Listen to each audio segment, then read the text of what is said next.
one of the communities hardest hit throughout this entire time has been that of our seniors. How have some of these agencies that support our seniors been surviving? What is it like behind the scenes? To talk more about this and so much more, let's bring in Tracey Proghovnick. She's the Director of Residential Marketing and Community Relations for the Junior Senior Life. So great to have you with us, Stacey. We appreciate your time this morning. Thank you for having me. It's so nice to see you both. How are you and your team doing? We're more than a year into this now. Oh, wow. Well, like for everyone, it has been quite the year, and I'm pleased to say that we are, coming out on the other side of it stronger and happier and joyous as ever. Our residents, the resilience that I have witnessed over the last year in our older adults, in my almost 25 years of working in this industry, I'm just still floored by what I've seen. I've learned a lot of lessons from our older adults during this pandemic. So many of them have been through other very big challenging crises in their time, such as the wars. We have residents here that have lived through the pandemic from the early 1900s. We have several residents that are over 100 years old here at Jewish Senior Life and remember it, as well as the Great Depression. So not to say that they certainly didn't take this one very seriously, because now they're older. Perhaps they have other physical challenges, cognitive challenges they're dealing with now. But I think we all really learned a lot from how they handled it. So with that, Tracey, what a fascinating time for you, and how lucky you are to be able to hear some of those stories. I've always said that. I've worked for Jewish Senior Life for over 22 years, and the rich history that I have learned firsthand from our older adults has been something that I never could have imagined being part of my life. And hearing the stories face to face and meeting people's families, how they survived World War II in particular. Many of our residents over the years have been Holocaust survivors. And hearing their stories of survival is something that, you see in movies, you see on TV, but to talk to someone face to face in person about their story is, it's life-changing. It really kind of puts our life and our struggles in a little bit more perspective. Before we talk more about their life stories, though, Tracey, we do know that some of our senior centers have been hardest hit throughout this pandemic. How have you and your team over at the Jewish Senior Life Center been able to manage from the very beginning stages to where we are now? So we took the stance of highest level of security, in the sense that we stopped admissions, we stopped visitors. We, across our 867 apartments on 2 campuses, we were at one end of the spectrum, which sometimes during the pandemic we thought, wow, is this the right thing? Should we be allowing admission? Should we be doing things that we are permitted to do by the state and by the CDC and by the MDHHS? Or should we stick to where we're at, which is mitigating, any possible exposure and limiting exposure and any risk? And we did that. We stayed the course, and we felt that it was the right decision. And because of that, we've had very few cases and very few people affected. So in the end, it was the right decision. But as you mentioned before we started speaking, the emotional toll that it takes on people to be isolated is challenging. And when you have an older adult who has an apartment who can't come out of it, we had to become very creative, and we did. We had activities at our residents' doors, face-to-face with program coordinators. We have created a TV station that goes right into our residents' apartments, so they can turn on the JSL TV station. We do radio shows over our loudspeakers now. We do exercise shows over the loudspeakers. So we just, like everyone else has done, we had to adjust and change what we were doing for people. And we had to also consider the emotional toll. We have social workers in all of our communities, which is something that we feel very, very fortunate to have. And we had assurance calls every single day to every resident at Jewish Senior Life. and helped with any additional resources that we needed to provide to help our residents through this really difficult time. It really does take a village. But I'm so happy to hear that you, from the beginning, were also addressing the emotional needs of so many of our seniors, because we hear about so many organizations, they're going virtual. But we know with our seniors, there is that divide, the technological divide, with so many of our seniors, that some of these resources aren't available to them on a computer, or they're just not comfortable using the computer. That's true. And in fact, I think you mentioned earlier some of the silver linings. One of the silver linings we have seen is that our residents have been um, more willing to take that technological challenge on. And so many of our residents who prior to this would not even consider a Zoom meeting or a FaceTime visit with their loved one, um, or even texting, we've seen that change tremendously. And we've been able to provide training, and we've been able to utilize our programming staff to assist our residents who are unable to utilize the technology. As an example, in our memory care programs, our program coordinator every day would FaceTime with every resident and their family member. And so it was just a wonderful way to connect and um, to really keep that communication going. Tracey Proghovnick with us here on the MegaCast. She's the Director of Residential Marketing and Community Relations for Jewish Senior Life. And with that, Tracey, can I ask you about vaccines? Because we do know our seniors were in that first group. What does the vaccine program look like on your site? Absolutely. So we've been running vaccine clinics since early January for all of our communities at Jewish Senior Life. Again, we have 867 residents approximately. And so we had clinics with the Moderna shot January and February. And we just finished another second round with Pfizer for new residents and new staff. So we have an ongoing relationship with AMAC Pharmacy that is helping us now. We were working with CVS for the first round, and anyone who wants one will get one.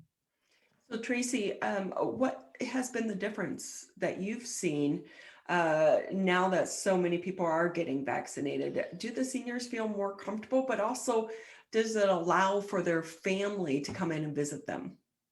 Yes, and yes. And that's really the silver lining at this point. Families can visit. We have our residents going back into limited in-person dining and programming outside of their apartments. We have small groups gatherings. It's absolutely wonderful. The beauty shop is back open. Our transportation programs are back open. And the smiles, even though they're under the masks, are so apparent. And um, it's just people are so happy and so appreciative, and they really were thrilled with how safe we kept them, and they're thrilled with what we're doing now to continue to keep them safe, because we know that this is not going away tomorrow and there's still risk, and that older adults, if they were to contract this virus, we're not responding as well as younger people. So those things have not gone by the wayside by any means.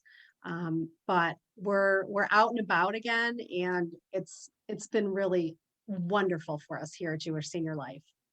We realize how much we miss people, just the Yes, spontaneous interaction, right? maybe even people we didn't like before. Right.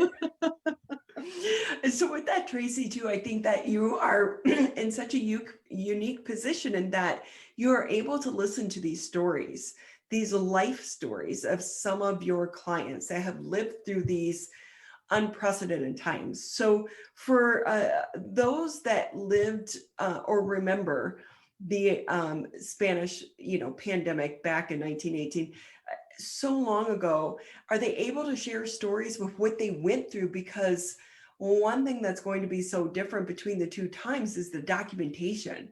We have technology today, and we have all these ways to document what we have been going through. And that is really kind of lacking from 1918. Yes, and as you can imagine, these particular residents were quite young at that time. Most were, between 2 and 6 years old. Yeah. So they remember, what they do remember is losing family members and being scared.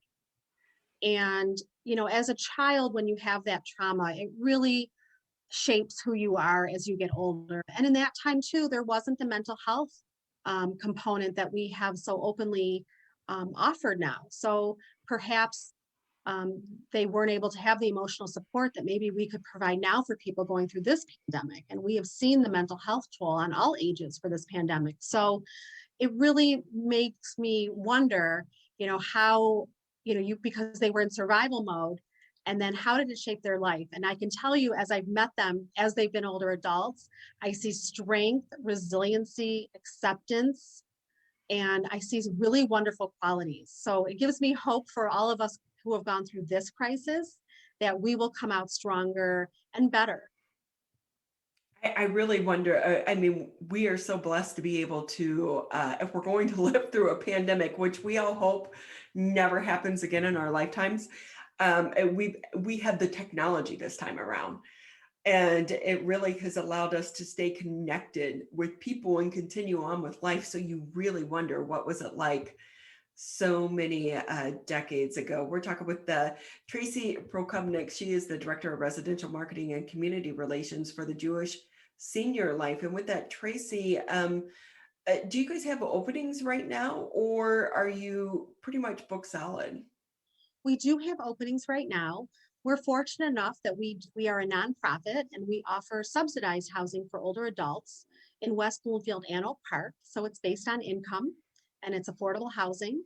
We also offer market rent, independent living, assisted living, and memory care communities, both in Oak Park and West Bloomfield. So we have openings in our market rent, and we do have waiting lists in our HUD subsidized independent living communities.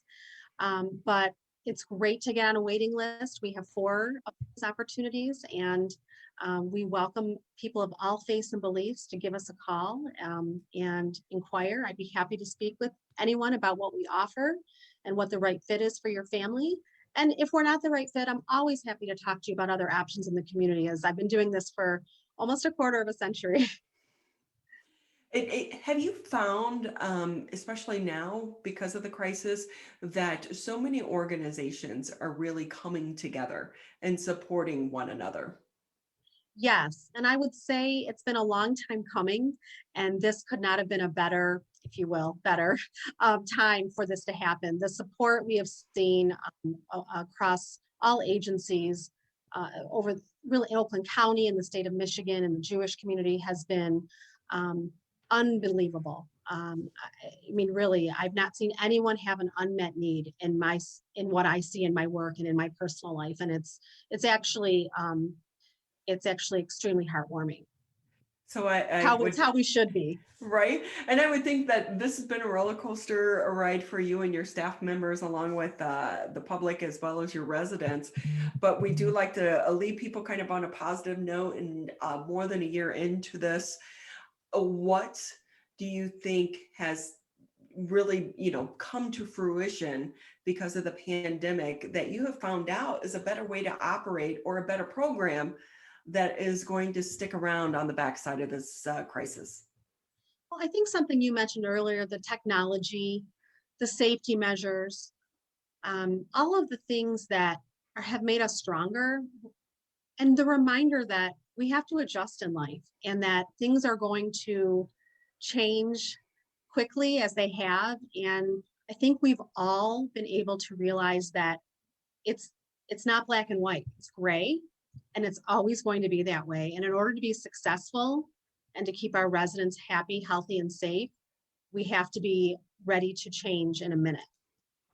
um, and it's really been heartwarming to see the care and compassion given by our staff, who many are frontline workers providing care, transportation, food services, to those who are vulnerable and risking their own health, especially before the vaccine was available.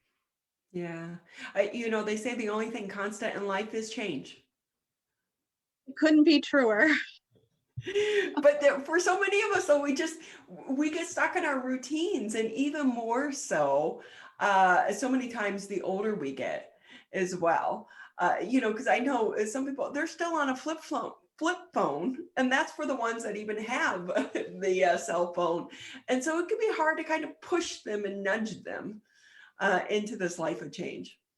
Yes, and I think that when we see what the results can be, if we're all willing to change and adjust, I do feel that most people I've encountered are have more of a willingness to take on those new challenges because the outcome is going to be positive. We're going to be able to be together and see each other, and all the things that I think we all have taken for granted most of our lives, that was taken away.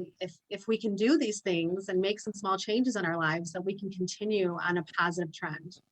So, Tracey, I know we've been taking up too much of your time, but before I let you go, of course, I want to ask you, how are you doing on staffing? Because we know so many industries, not just in the healthcare industry, but through all industries and small businesses are struggling right now getting workers. How are you doing on that front? So that's a great question, and it is a challenge. We're doing pretty well considering what's going on industry-wide and nationwide. We have a lot of longevity in our staff from all departments, from environmental services to personal care staff to administration to social workers. Um, we have a wonderful team, a wonderful executive team that treats us very well and takes great care of the staff. And so it makes us want to be here. As I mentioned, I've been here 22 years, and um, many staff have been here 10, 15, 20 years as well. Needless to say, we're always looking for additional wonderful staff who love older adults, and we'd love to meet with them if they have any interest.